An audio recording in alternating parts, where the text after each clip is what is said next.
according to Dick Buttons now. Hello, everybody.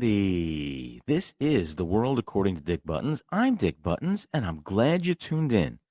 We have got tons of stuff to talk about this week, so strap in, pour yourself a cold one, and let's get started. He's fed up, fired up, and ready to unload. Hold on to your pants, it's time for Dick Buttons Rants.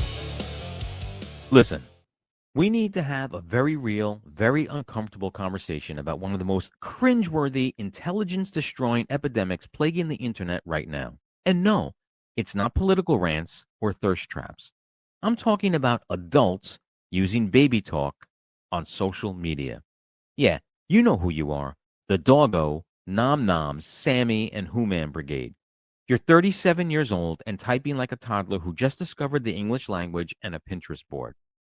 Look at my pupper eating his witty bork bork chicken nuggies. Excuse me, are you speaking in tongues or are you concussed? Because from the outside, it looks like your brain checked out halfway through typing and was replaced by a juice box and a blankie. And don't give me that, it's just cute nonsense. It's not cute. It's linguistic waterboarding. I'm trying to scroll through my feed and suddenly I'm hit with, it's time for walkies. Look at this small friend. I made chicky tenders and nom-noms for my tummy tum. What the fuck is happening? You're not 6. You're not a cartoon bear. You drive a Toyota Corolla and pay a mortgage. And don't think for a second that slapping a pastel filter on your grilled cheese turns it into something shareable. It just makes you look like a toddler designed your lunch menu and your frontal lobe. Newsflash, Sparky, calling a sandwich a Sammy doesn't make it taste better. Calling your dog a doggo doesn't make it more lovable. And calling your spouse your snuggle muffin in public should be grounds for social media timeouts. Oh, and you know what's worse? When this cutesy brain cell depleting language leaks into the real world. You're 42 at a restaurant and you say to the server, "Can I get the fishy wishies with a side of saucy sauce?" No, you cannot. You can get therapy and come back when you remember how words work. So here it is. If you're old enough to vote, file taxes, or complain about gas prices, you're too old to say bork bork.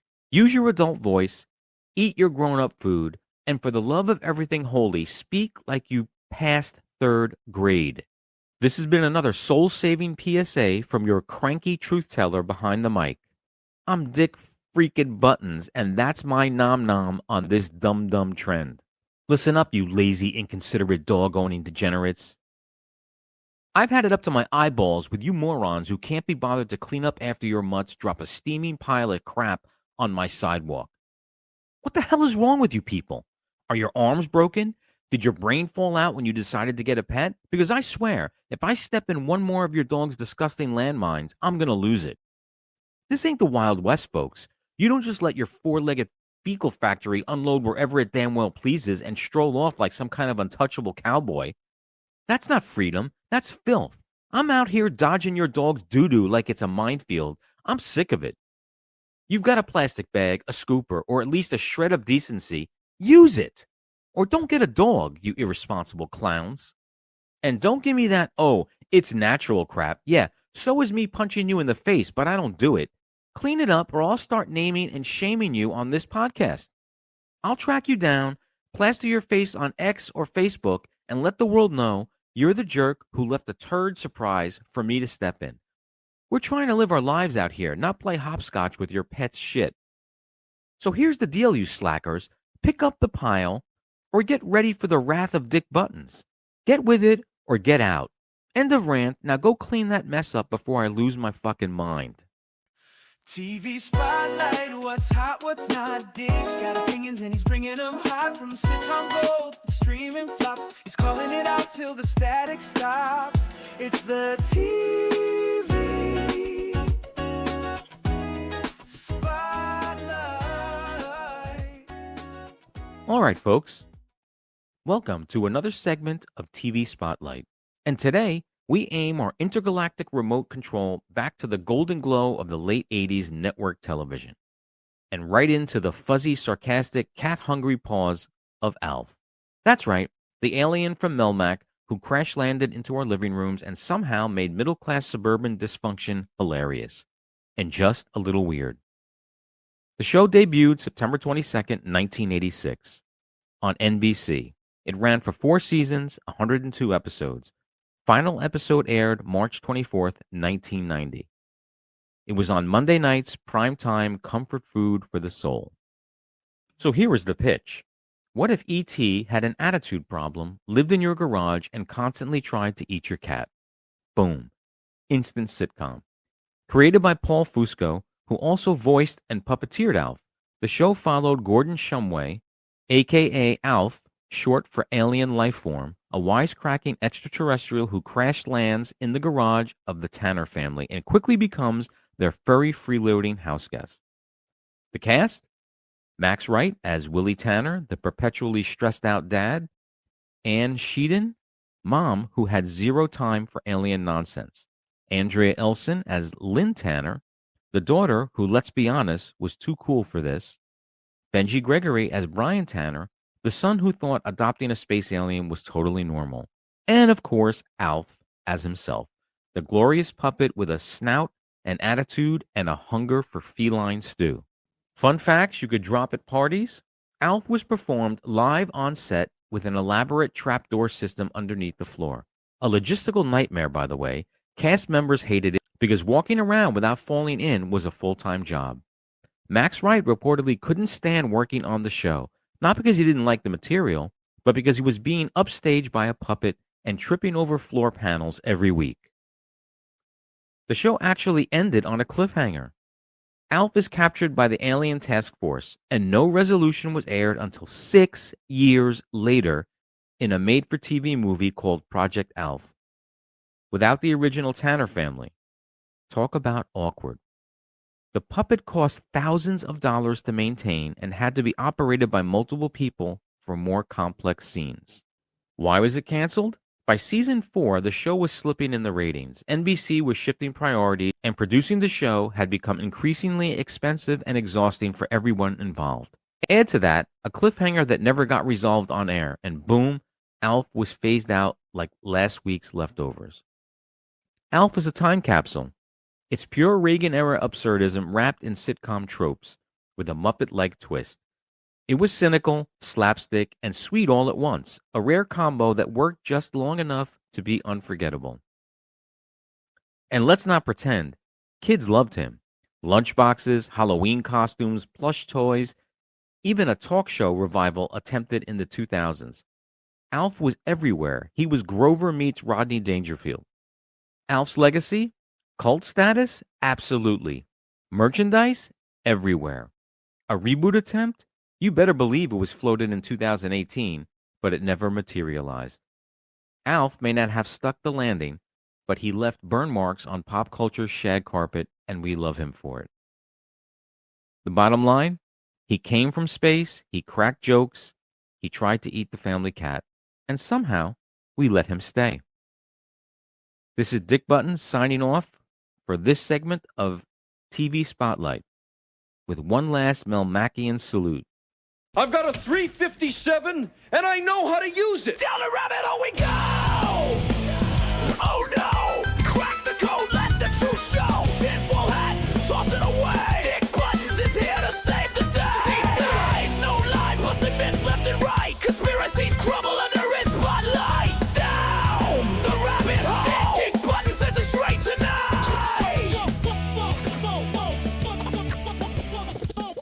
Yes, that's right. It's time for another segment of Dick Buttons Down the Rabbit Hole.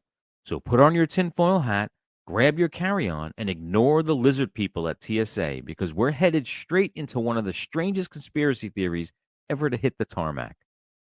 Today, we're flying nonstop into the weird, wild, and totally bonkers belief that the Denver International Airport isn't just an airport. It's the secret headquarters of the Illuminati, the New World Order, the Freemasons, and possibly a few reptilian overlords with TSA badges. Yeah, buckle up. So let's rewind to the early 1990s. Denver already had an airport, Stapleton, and it was working just fine. But for reasons still debated, the city decided to build a new one, way out in the middle of nowhere. Enter Denver International Airport, opened in 1995, and immediately the red flags went up like runway flares. It was way over budget by $2 billion. It took 16 months longer than scheduled. It's built on 33,000 acres of land, the largest airport in North America. And here's the kicker. There are massive underground tunnels beneath it that nobody seems to talk about. Add some bizarre art, a creepy blue horse statue with glowing red eyes, and dedication plaques with Masonic symbols. And boom, conspiracy theorists lost their freaking minds. Who started this? The exact origin is murky, but the theory gained real traction in the early 2000s when online message boards, aka the birthplace of modern lunacy, began connecting dots that didn't even belong together. Throw in a little coast-to-coast AM, a few YouTube videos with glitchy background music and some Reddit-fueled paranoia, and suddenly everybody had an uncle who swore he knew a guy who worked in the tunnels. The theory goes like this. The airport was never meant to be just an airport. It's a command bunker for the Illuminati, complete with secret tunnels, post-apocalyptic bunkers, and air traffic control for the New World Order. Some even believe there's a reptilian base underneath the runways. Yes, lizard people. Again. So let's break down the top 5 what the fuck moments at the Denver airport. Blucifer, the 32-foot blue horse statue with glowing red eyes. It literally killed its creator when a piece of it fell on him. Fans of the theory claim it's one of the 4 horsemen of the apocalypse, because of course it is. The murals. Inside the terminal are massive murals depicting apocalyptic themes, masked soldiers with guns, and children in coffins. Optimistic take? They're metaphors for peace overcoming war. Conspiracy take? Their New World Order propaganda. The Masonic plaques. The dedication stone has Freemason symbols and references to New World Airport Commission, which doesn't exist. Try Googling it. The tunnels.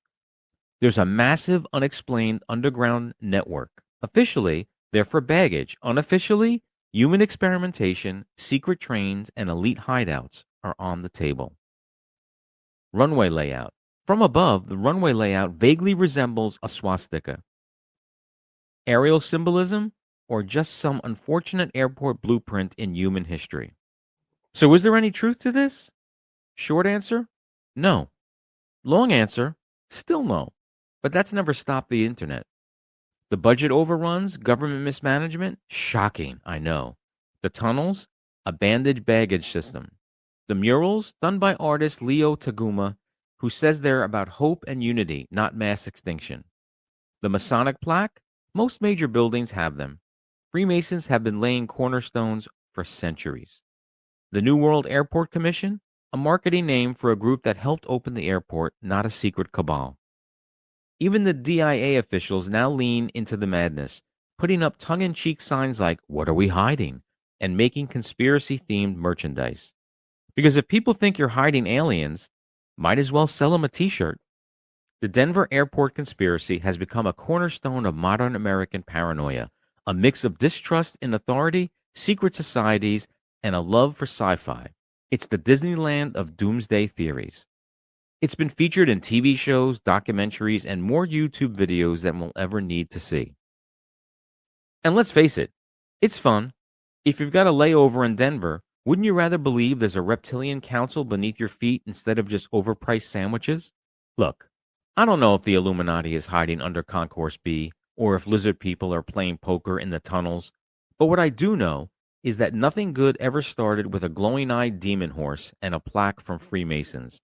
So next time you're at Denver International, keep your eyes peeled and maybe, just maybe, don't eat the airport chili. That's how they tag you.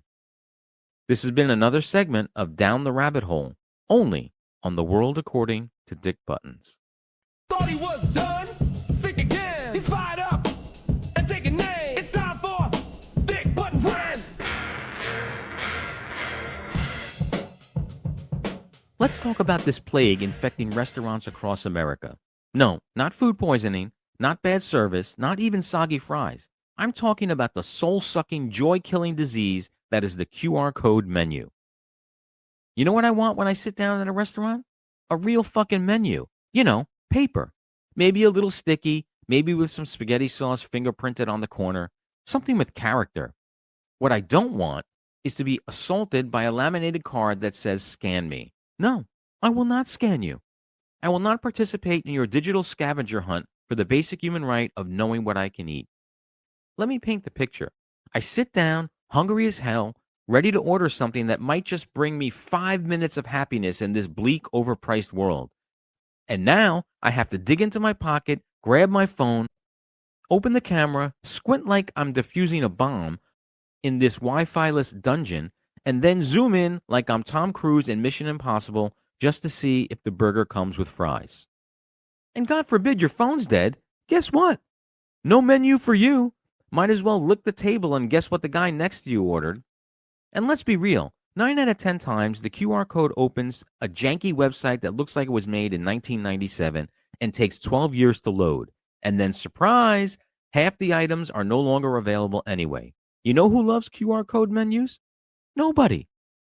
Not grandma, not grandpa, not me, not you, not a single person who hasn't already been assimilated by the algorithm.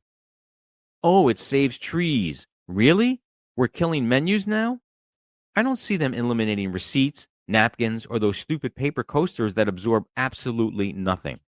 Listen to me, restaurant owners. We're not asking for much. We don't need iPads. We don't need apps. We don't need to sign up for your loyalty program to order a goddamn BLT. We just want a menu we could hold, read, and maybe, just maybe, fold shut with satisfaction when we say, I'll have the steak. If you give me a QR code and nothing else, I hope your kitchen runs out of Wi-Fi and the chef forgets how to make toast. Just give us the damn paper menu. All right, folks, it's time once again to pull the pin and toss the grenade because I've had it with modern fashions and the bullshit conspiracy that is clothing sizes. XL is the new medium? What the actual fuck? I don't know when we crossed over into this dystopian alternative reality, but apparently clothing manufacturers have decided to just throw darts at a size chart and see what sticks. I walk into a store, I grab an XL, try it on, and suddenly I look like a Vegas sausage stuffed into a silk napkin. What is happening? When did XL become body paint? Oh, and don't get me started on these brands that have the audacity to slap relaxed fit on the tag. Yeah, relaxed for who? A 12-year-old gymnast? Oh, and let's talk about jeans. I pick up a pair that says 34 waist. Great. Except when I try them on, I either need a belt made of piano wire or I've got a plumber crack before I even sit down. There's no consistency. It's not even size roulette anymore. It's like playing darts while blindfolded on a roller coaster in a wind tunnel. And if you think online shopping is any safer, ha, please. You order a shirt that says true to size? Lies. That shirt shows up and it's sized for a Pomeranian with body dysmorphia. And now I have a closet full of returns pending and a deep-rooted trust issue with every brand on earth. And here's the kicker. The fashion industry will try to tell you every brand has a different fit. Oh, really? Imagine if your toilet paper came in random sizes depending on the brand. Oh, this one's the length of a receipt. Good luck. No, I don't want to measure my chest, my neck, my forearms, or the circumference of my patience. I want to buy a damn shirt that fits like the size on the fucking tag. And let's be brutally honest here. We know why this is happening. Somewhere along the way, the industry decided that vanity sizing and body-inclusive design meant alienating everyone who just wants a shirt that won't rip when they reach for the TV remote. So here's the deal. If XL means medium, if large means slim fit Euro tight spray-on muscle fabric, if one size fits all actually means one size fits a malnourished ferret, then we need a new system. Better yet, bring back the 80s when XL was XL. Shirts had breathing room and jeans had zippers longer than 2 inches. Once again, this has been Dick Button screaming into the abyss, one mislabeled hoodie at a time. Clothing sizes are broken and so is your tape measure, Calvin Klein. Okay, here we go. I've been biting my tongue on this one for way too long. Let's normalize this. Let's normalize that. No, let's not. I swear, every time I open social media, some self-appointed thought leader with a ring light and a Wi-Fi connection is telling me we need to normalize something new. Let's normalize being late. Let's normalize canceling plans at the last minute. Let's normalize eating cake for breakfast while sobbing into a ring light and calling it self-care. Are you out of your fucking mind? Not everything needs to be normalized. Some things need to be stigmatized, ridiculed, called out, and sent straight to the island of bad ideas to rot next to QR code menus and $8 cups of oat milk foam.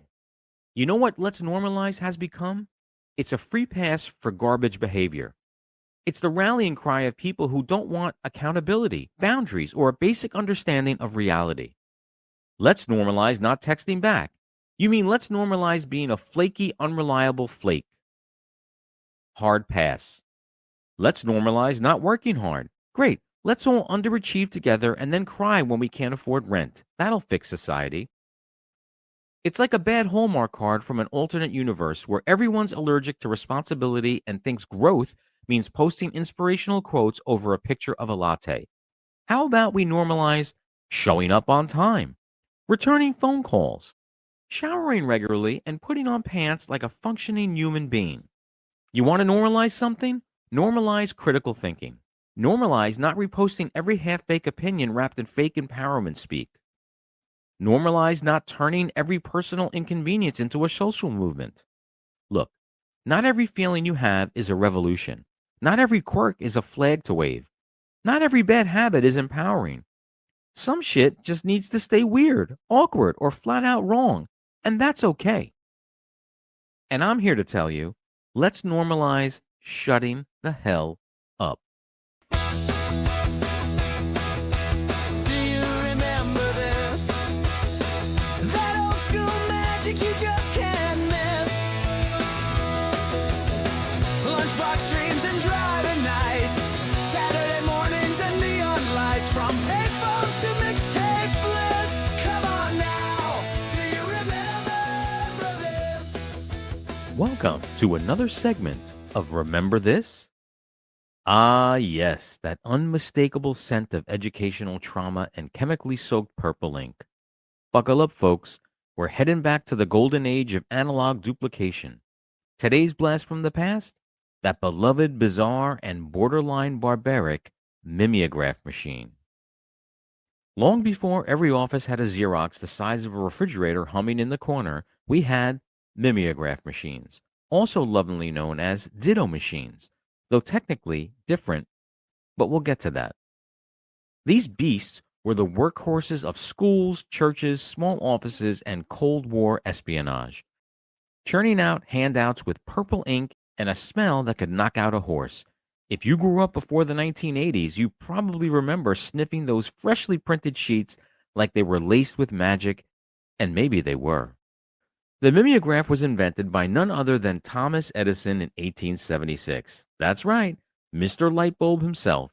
He patented the electric pen, a motorized stylus that punched stencils onto wax paper. Then, in 1887, Albert Blake Dick, yes, Dick, licensed Edison's technology and rebranded it as mimeograph. Hence, the A.B. Dick Company, the name on just about every one of those loud, clunky machines that smelled like chemicals and despair. So how did this ink-dripping dinosaur work? Oh, you're going to love this. You start out with a stencil, basically a wax-coated sheet of paper. You type on it with a typewriter without a ribbon, or write on it with a stylus, which cut letters into the wax. That stencil will be wrapped around a rotating drum inside the mimeograph machine. You'd pour in some thick, smelly ink, usually purple, and crank or power on the drum. As the drum spins, it presses ink through the stencil, transferring your document to paper, over and over and over. Eventually, the stencil would wear out, or jam, or explode, probably all three. And let's not forget, if you made a typo, you were screwed. No backspace, just tears. Why was this such a pain in the ass? Let's count the ways. Inconsistent prints. The first page looked like a crime scene, the next 50 were faint, and by the end of it, it looked like a Rorschach test. Ink everywhere. On your hands, on your clothes, probably in your lungs. The only thing harder to get out was glitter. Mechanical tantrums. One wrong crank, and the whole machine jammed like a 78 Pinto in reverse. The smell. That chemical stench could stun a rhino. We didn't know if it was printing or slowly embalming us. Teachers would send some poor 7th grader down the hall to make 30 copies for the class, and when they came back, high as a kite and covered in purple. When did this ink-stained nightmare die? Mimeographs had their last real moment of glory in the 1960s and 70s before being utterly obliterated by photocopiers, particularly the Xerox 914, which debuted in 1959 and pretty much kicked the mimeograph in its inky nuts. But I'm going to be honest here. I remember working at Johnson & Johnson in the mid to late 80s, early 90s, and I remember using these mimeograph machines.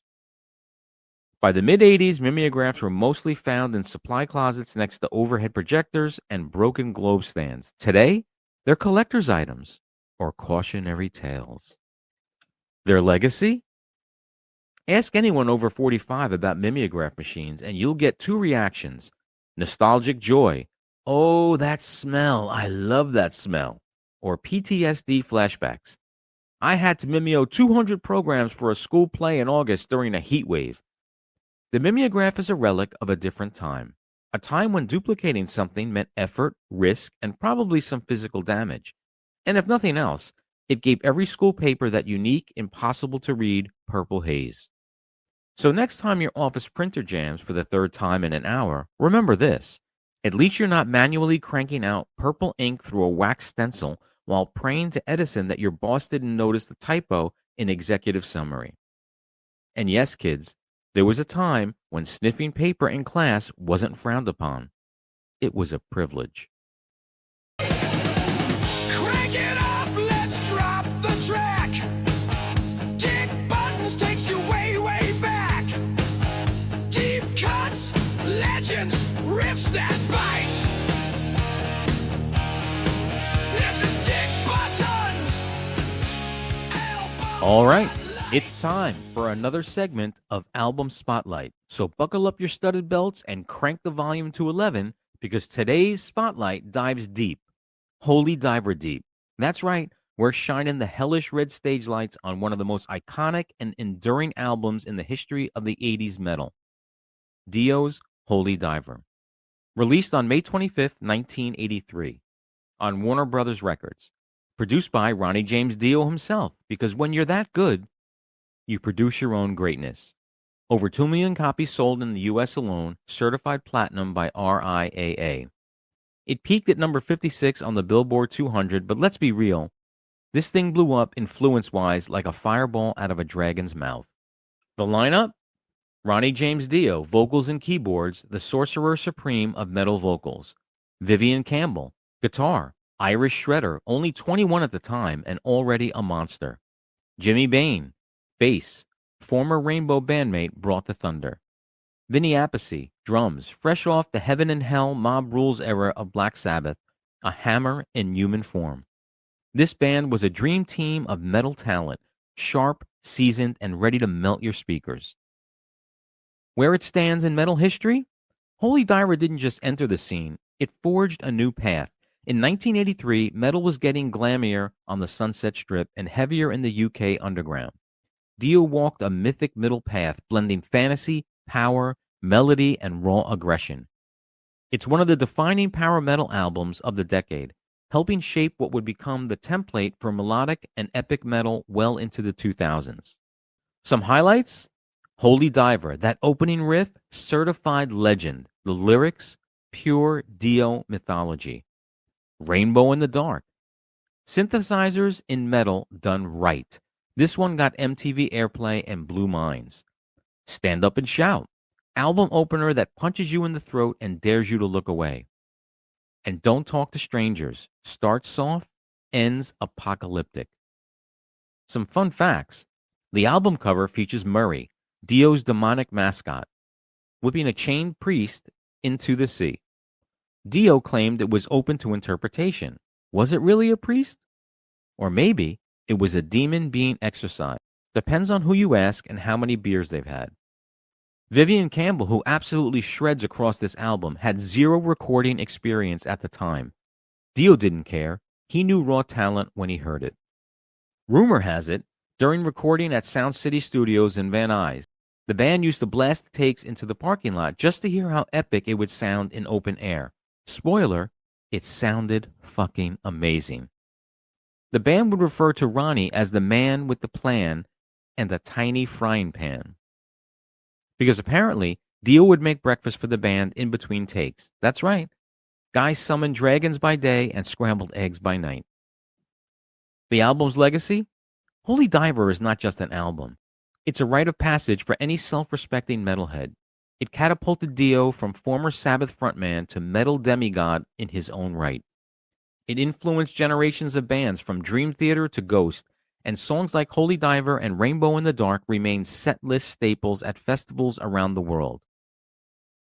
And don't forget, Killswitch Engage covered Holy Diver and gave it a whole new life in the 2000s. So where does it rank? Top 5 metal albums of the 80s, no question. The riffs, eternal. The vocals, untouchable. The attitude, legendary. Holy Diver didn't just make waves, it summoned the storm. And that's it for this edition of Album Spotlight on The World According to Dick Buttons. Until next time, keep your horns high, your stereo loud, and never trust a rainbow in the dark. Thought he was done. Think again. He's fired up and taking aim. It's time for even more Dick Buttons. RANTS.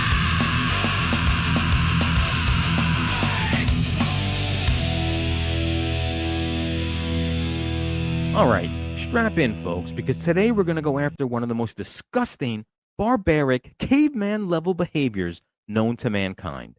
I'm talking about the mouth-breathing, brain cell-deficient human garbage disposals who think it's perfectly fine to stand in public, block one nostril, and blast a snot rocket right onto the sidewalk like they're marking their territory. Seriously? What in the mucus-coated hell is wrong with you people? We have tissues. We have napkins. We have, brace yourselves, restrooms. But no. You just hock one out in broad daylight like it's a scene from some twisted wildlife documentary. The rest of us are just trying to enjoy our walk or eat our lunch or live our lives without dodging airborne nasal torpedoes. And don't give me the, oh, it's natural excuse. You know what else is natural? Going to the bathroom. But guess what? We do that in private because we're civilized human beings and not feral swamp creatures. And the worst part? You can always tell the professional snot rocketers, the ones who look both ways like they're crossing the street, lean slightly forward, and give that subtle inhale before launching their sinus salad into the world. Congratulations, champ. You've now created a biohazard zone. I hope you're proud. Here's a tip. If you're about to blow your nose and there's no tissue available, you know what you can do. You wait. You hold it in.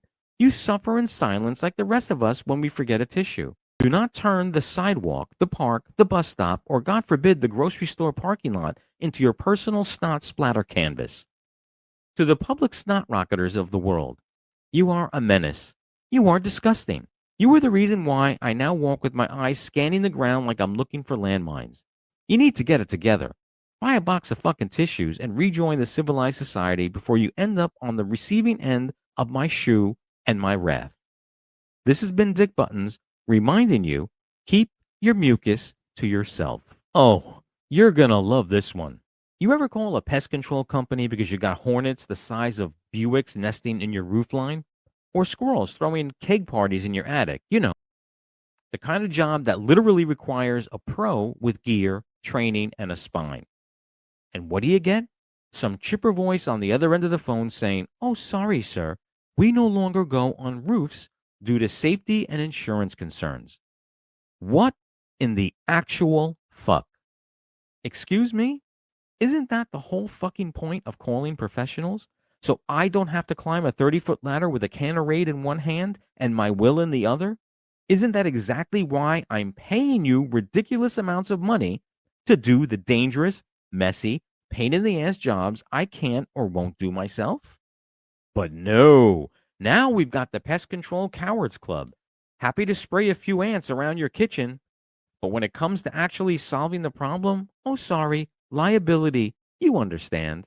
No, I don't understand.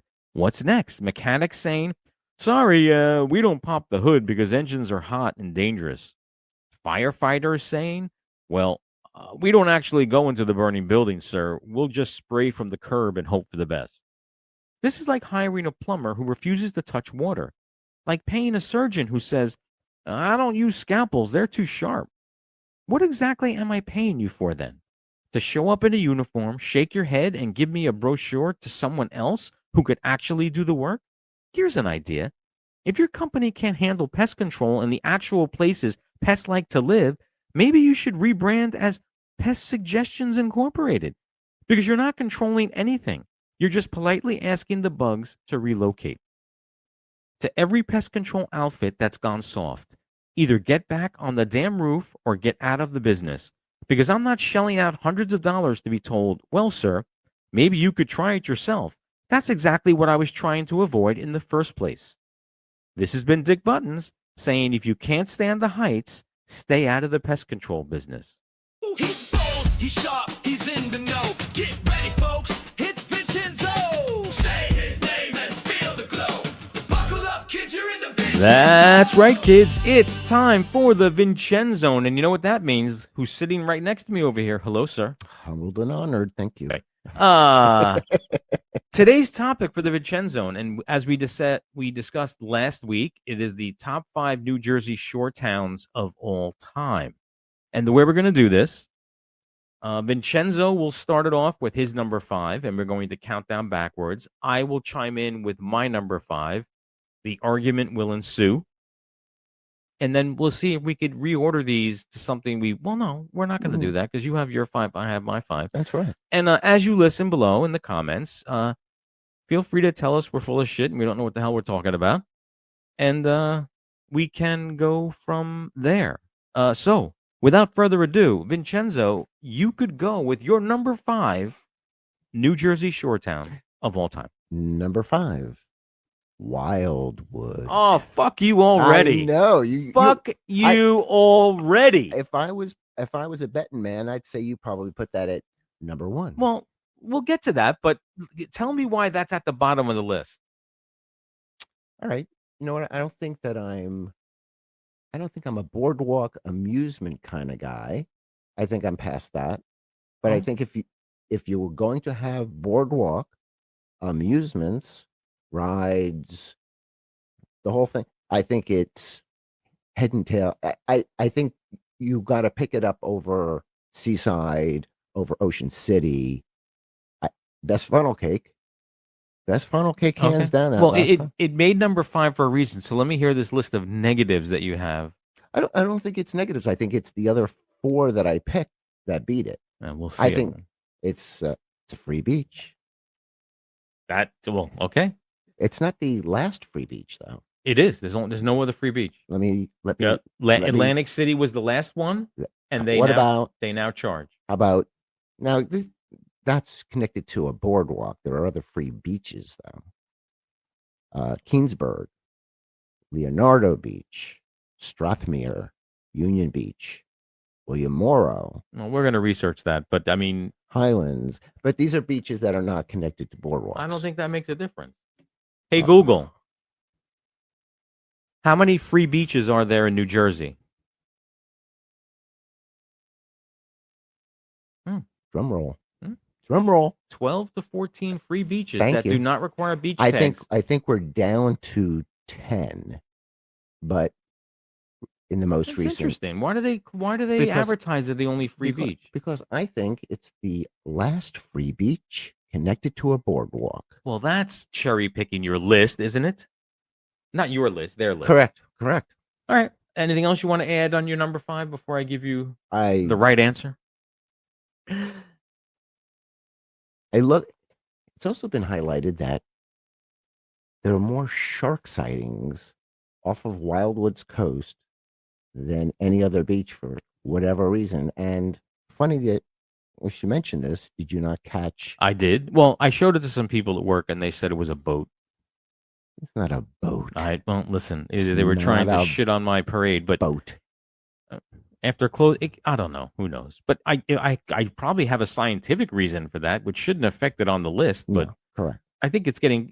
There's only one other beach after Wildwood, Cape May, and then you just have the vast fucking Atlantic Ocean that goes out to nothing. So you know, sharks don't really come inland, not as much as you would think, and that the movies depict. It depends on if when the water's warm, they're following the The current, they're or following. or if the mayor Well, you know, says there's we're keeping the town open, then saw the water was warm.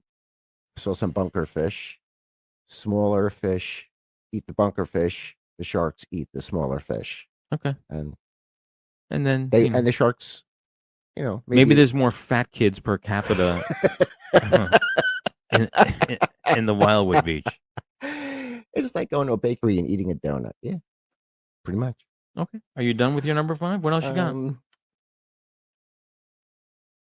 I think that was it for me. I think as far as my list, that was the boardwalk beach that I picked, but I put it at number 5. I think I'm just past that age where when I was younger, I get it. it would have been higher. I get it. You could be wrong. All right, so my number 5 top New Jersey beach town, Point Pleasant, coming in at number 5. Has a family-forward boardwalk classic with just enough old-school grit to feel authentic. Its history in a seashell, Point Pleasant beachfront really took off at the rise of Jenkinson's Boardwalk in the 20th century. Rides, arcades, and the Jenkinson's Aquarium that opened in 1991. Cemented as a year-round educational draw. Now, the boardwalk and rides, mid-sized ride park, Correct. seasonal only, arcade rows, mini golf, fun house, wristband nights. The aquarium is a rainy day lifesaver. The beaches are well kept, crowded in peak times. Badge is required. Yes. And the food scene, boardwalk staples, of course, pizza, sausage, funnel cake, plus some genuinely good seafood off the boards.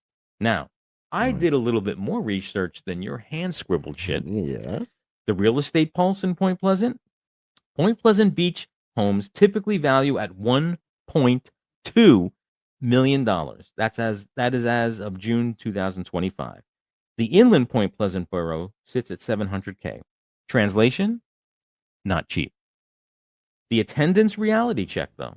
Ocean County overall drew 10.73 million visitors in 2024. Point Pleasant is a big piece of that pie. Some of the headaches? Summer traffic on Route 35. Correct. One way in, one way out. Beach badges and weekend crowd surge. That's all I have for my number 5. Let me ask you a question. Yes. So you've been to Point Pleasant. Yeah. All right. So do you think that those pricey homes warrant? No. And I agree. Which is why it's probably number 5 for me. I'm the same thing. Listen, I'll pay the money. I'll pay the moolah. I want the great location. I don't think it warrants. You know, it's funny, and for me, and one of the reasons you gave your fakakta number 5 of Wildwood. Oh, by the way, did I say fuck you? I thought Point Pleasant's boardwalk was minimal. Correct. And I think, to me, I'm tipping my number 1, but well, I'm anxious to see what you came in with number 4, Mr. Vincenzo. I am all over the place. So I gave that Wildwood number 5 because of the boardwalk. Now we're leaving amusements for the most part. We're leaving all the rides. Number 4 for me is Asbury Park. Now, for me, Asbury Park has a great vibe. It's got a very retro. It's got a lot of history. It's great beaches, great food. Actually, I don't think anybody can beat Asbury Park for food. I don't think you can beat the restaurants. I think they got a little something everything. They got fusion, Caribbean, Mexican, all kinds of crazy stuff going on. I think those type of restaurants make it very unique. Okay. I like the old school vibe there. I like that it was getting a little bit like a ghetto, and took that ghetto and they refurbished it and they really redid it. I think it served them well. Very art gallery, very hip. Okay. Are you done? Yeah. You notice you didn't get a fuck you from me for your number 4. Because my number 4 is Asbury Park. Shore town with a soundtrack, arts, murals, and the Stone Pony. Stone Pony. born late 1800s, boomed in the 20th century, then roared back post-Sandy with a nationally known music artist revival centered around the Stone Pony, which opened in 1974. Now, the boardwalk scene, rejuvenated boards, indie shops, pride events, if you care, surf culture, and the See Here Now festival that pulls in 35,000 people per day each September. Food and drink, one of the shore's most exciting dining maps. Yes. Constantly refreshed. The beaches, lively, well-guarded, badge required. Badge required. Real estate pulse, Asbury Park typically has homes listing around 681,000 K. This is as of June 2025, and has a strong rental market. Now, the attendance reality check. Monmouth County had a record 2024. Beach badge revenue topped $30 million. Oh, and a 2024 spend that surpassed $3 billion. Some of the headaches: parking on the weekends, festival crowds, and prices that aren't shy anymore. That's correct. But I mean, we basically had the same reasons. It's like the Greenwich Village of the Jersey Shore. That's a good analogy. I like that. It's how I feel when I'm there. Yeah. All right. What do you got for number 3? Let's see if we. Oh wait, I forgot to do this. Number 4, 3. Number 3. Long Branch. Ooh. Go ahead. We're not liking this. I don't even think that. I don't want. You're not counting that as a beach? I don't even think that made my list. But go ahead. That's one of those. That's one of those Long beaches Branch, that I don't think. I like to visit Long Branch. I like to go down for the day. Long Branch is a block. It is a beautiful block. All right, let me hear your praise here. I think for my money, that's got to be the cleanest beach I've ever been on the Jersey coast. Okay, so okay. That's Love not a free beach though. Not a free beach. Very upscale vibe. Great food and bar scene. Beautiful hotels. Great boutiques. It's a great little shopping area. I don't know. When I was there. Wait, am I? Did you go with the weekend? Yeah, we did. I forget. Finish again. Yeah. Like it caters to families. It feels like it caters to everybody who comes down for the day, but I don't know if it's someplace families would stay. I thought it was bougie. Oh, it is very bougie. Oh, okay. Oh, very bougie with all the new apartments and hotels and condos. Yeah. But I like that vibe. I like that bougie vibe. You're bougie? Oh, I love that bougie vibe. But you're not going to be. It's not someplace I would. If I hit the lottery, I wouldn't buy a place down there. Okay. I'm not bougie 364 days a year. It's days a week. Just when you're down the shore. Just when I'm down the shore okay, for the visit. That checks out. Did you? Yeah, it's got a swinging vibe when you're down there and maybe when I was down there, I did not see a lot, but I just remember being there was 3 or 4 restaurants on the beach side, and then the apartment complexes on the right side. There was like a circle, like with shopping and some more restaurants in there. Yeah, but that's all I saw. There's no boardwalk whatsoever. Well, I know you're highlighting it for the boardwalk. You're anti-fucking boardwalk. It's all right. What else you got for your number 3? I think that's it. I mean, because when I'm doing a day visit, I want that. All right, so that's a day beach for you. That is a day beach. Okay. Yeah. All right, my number 3, Cape May. The American Victorian time capsule at the tip of New Jersey. History with a sea breeze. The Cape May Historic District is a national historic landmark, preserving the country's best kept collection of late Victorian architecture. The Cape May Lighthouse, open to the public since 1988, has logged in over 2.5 million climbs to the top. The boardwalk scene, no big amusement piers. Think Washington Street Mall, trolley tours, wineries, birding, North American hotspot, and porch sitting. The beaches, pristine, orderly, romantic sunsets, and badge required. The food scene, dense with chef-driven rooms and cocktail porches. Also, the Brown Room. Can't forget that. Nope. Now, the real estate pulse, typically homes value for $693,000. This is as of mid-2025. Prices are higher near the beach. The attendance reality check, Cape May County, which includes the Wildwoods and OCNJ. Right. So that's all of Cape May County. 21.1 million visitors in 2024. One of the state's tourism engines. Headaches? Parking is a scarcity. Right. Premium pricing and summer restaurant waits. Unless you make a fucking reservation like my other rant from a couple podcasts ago. So that's it for my number 3. Actually, your number 3 is actually my number 2. Oh, so here to we add go. to Number that, 2. Go ahead. the reason also to add to whatever you said, they've got zoo, wineries.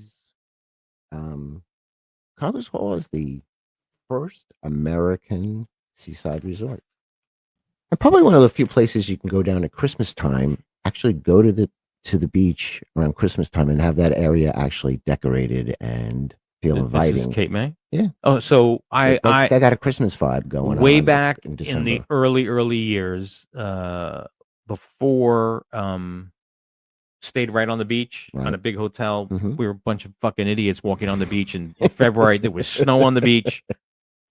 Not a lot open in February.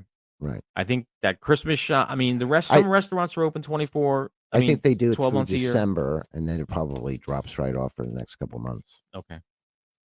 But interesting. Your 3 is my 2. Okay. Well, that means your 2. My number 2, Ocean City.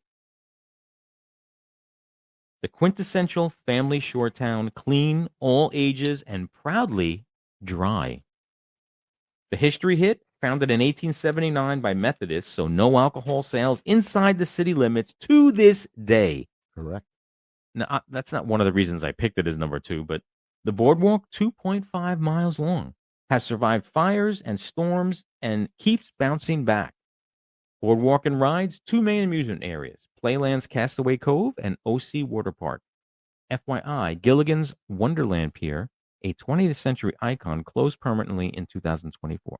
After financial struggles with redevelopment on deck, Playland rebuilt after the 2021 fire. The beaches are clean, guarded, great for families, and badges required. The food, famed boardwalk bites, pizza, fries, fudge, plus a surprisingly good breakfast and cafe culture off board. The real estate pulse, typical home value, $1.5 million. It's elite and it shows. The attendance reality check, part of that 21 million Cape May County visitation, summer population often swells over 100K with a second home owners and tourists.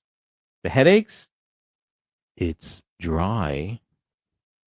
BYO rules apply. So, wait, does that mean you can bring it or you can't? Oh, I don't know. Maybe there's an exception for the restaurants. BYO rules. Because you can bring your own liquor. Can't bring your own liquor to Utah.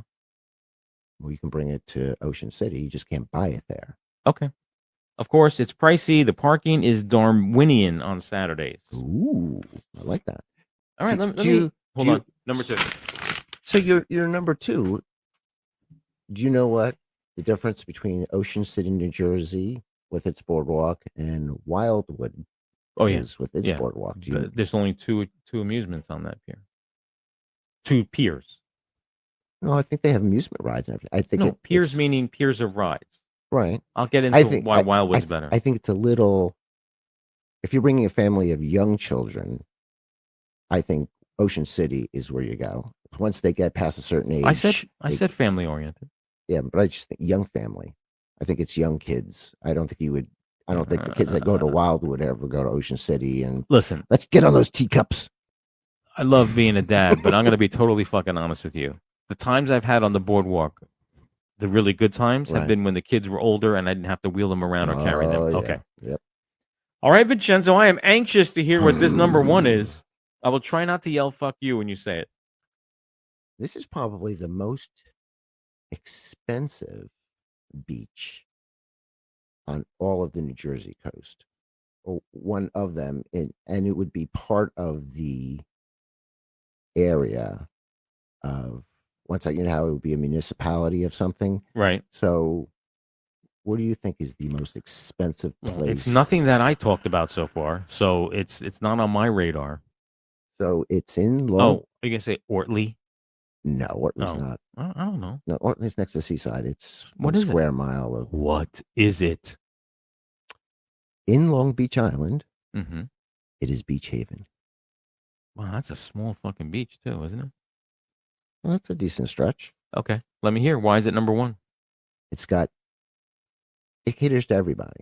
So it doesn't really matter. So all the other things that I have just said, Asbury Park, Wildwood, it's got a little of all of those things. So it's got something for everybody. It's got the nice restaurants. It's got the nice hotels. It's got the water sports. It's got museums. It basically has everything. But it's getting to be the New Hamptons of the New Jersey coast. Oh yes, lovely. No. Fucking Hamptons. And has the lowest crime rate of any shore town. Who says? Probably but the Popo. Okay. I thought maybe it was the tourism board for. No, of course they would say that. Yeah, exactly. Oh, and by the way, we're the lowest. Wait. We're the lowest. Okay. All right, that's a valid, beautiful. It just has everything for. If you can't find something to do there, it's your fault. Especially as a teens to adults. I think for young kids, it wouldn't really matter. Okay, well, because young kids get pushed around in a carriage and they got to go with their parents. Correct. Okay, so like what my number one is, but Yes, I'm gonna tell you why. Oh, Number one, near and dear to my heart, and it should be in everybody else's because I'm Dick Buttons and I'm saying this is number one. The Wildwoods, North Wildwood, Wildwood, and Wildwood Crest. I'm surprised. Big boardwalks, free beaches, free FREE beaches, neon-kissed doo-wop motels, and the state's largest seaside ride arsenal. It's loud, proud, and built for fun. The history grew into a mid-century vacation mecca. Its doo-wop motel district is one of America's great 50s and 60s roadside architecture collections, which, by the way, side note, as they're getting sold, they're getting torn down, and Right. the new town ordinance is you have to put up a townhouse or a condo. However, that still stands true. Today, the boardwalk runs 2.5 miles and 38 blocks long, and the beaches stretch 5 miles. Again, no beach tags.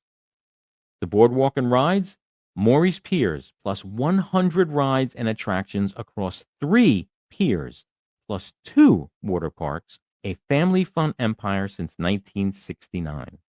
Now, fun fact about the boardwalk that went into effect this year. After 10 p.m., Right. if you are 18 or younger, Out of luck. you must be accompanied by a parent. Now get the fuck out of here. Fucking kids ruin it for everybody. Everybody. The beaches, again, I'm going to say it again. They are free. They are wide. Some of the widest in New Jersey, great for big groups and events. The food? Boardwalk classics for days with some legit craft spots mixed in. Why is that beach so deep? That's for another podcast, Vincenzo. I have no idea. I have an idea. Because I looked it up. All right, go ahead. Why is it so wide?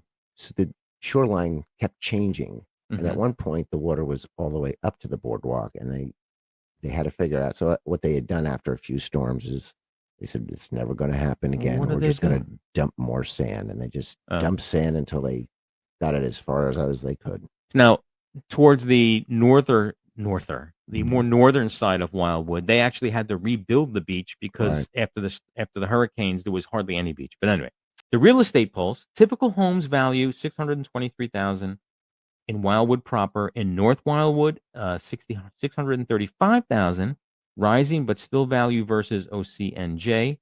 The attendance reality check: Cape May County clocked in again at 21.1 million visitors in 2024. And a recent Wildwoods UEZ report estimates the Wildwood Boardwalk draws 9 million visitors annually.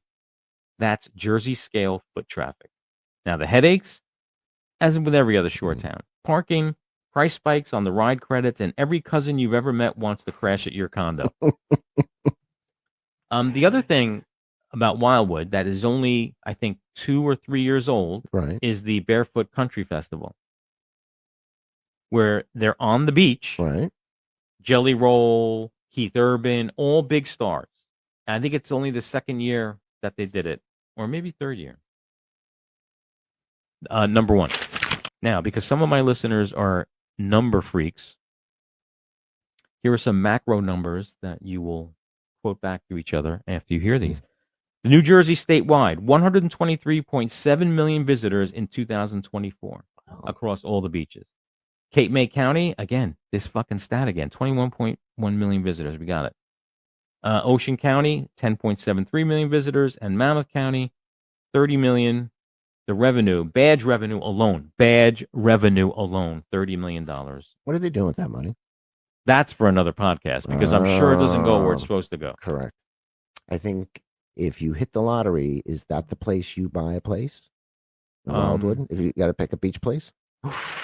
Yeah. Yeah. That's why I picked my number one. But if I hit the lottery, I'm not. There are houses in Wildwood on the beach. Right. When you go towards the crest, right, you're looking at in excess of $1 million for the homes. Easy. Anything on the water is going to be. It didn't differ. You only had one that none of us had. Beach Haven. Yeah. Right. Everything else that you had, I had on my list. Have you been to Beach Haven? No, I've never had a reason to go there. No, notice that neither of us said seaside. There's a reason why neither of us said Sleeside. Oh, there.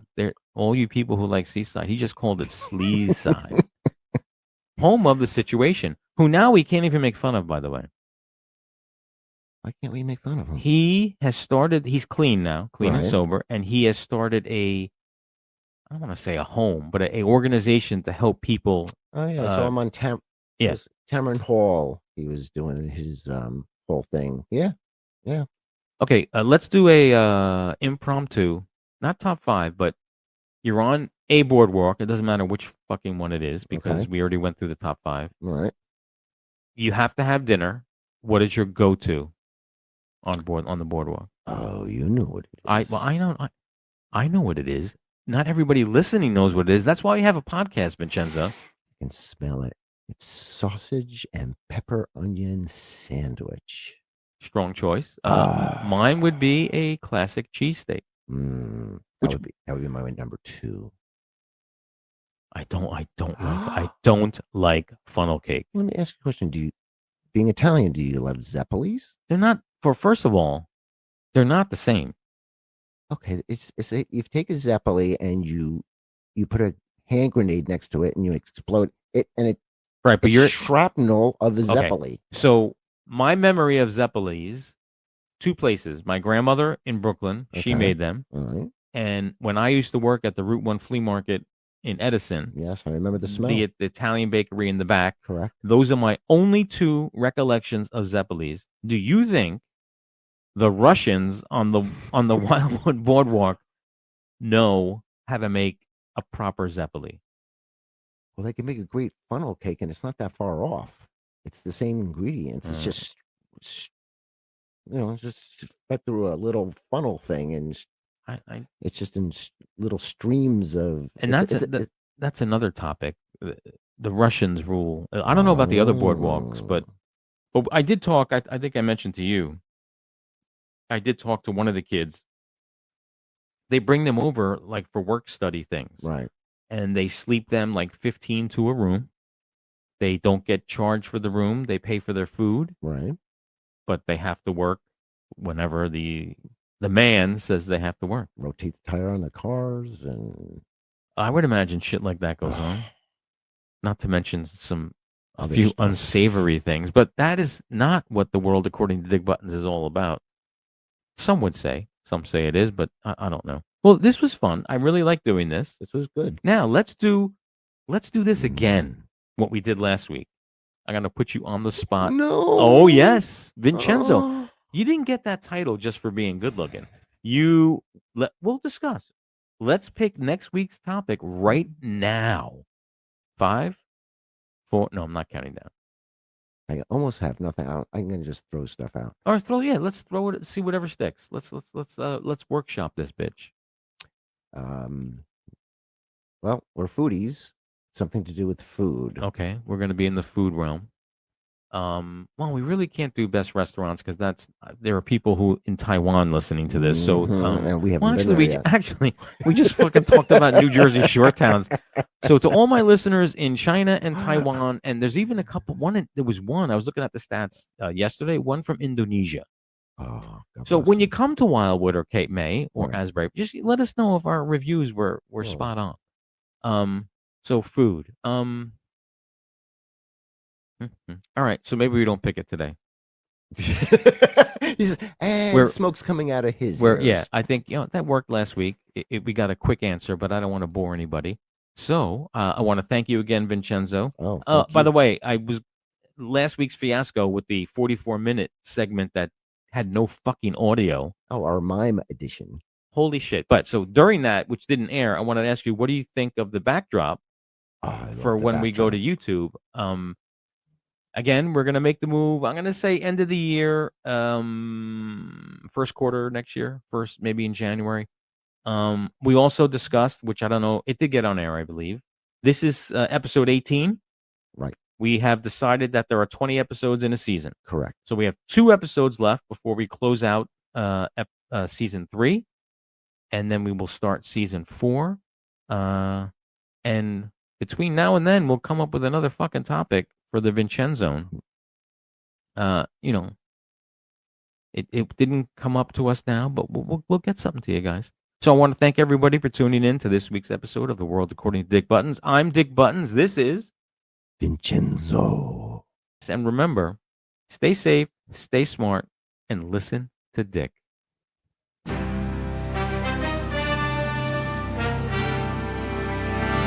He's bold, he's brash, don't give a damn. Tells it straight, just who he am.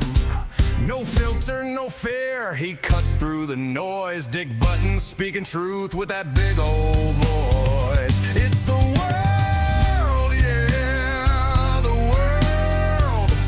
According to Dick Buttons, Fridays get real every damn week.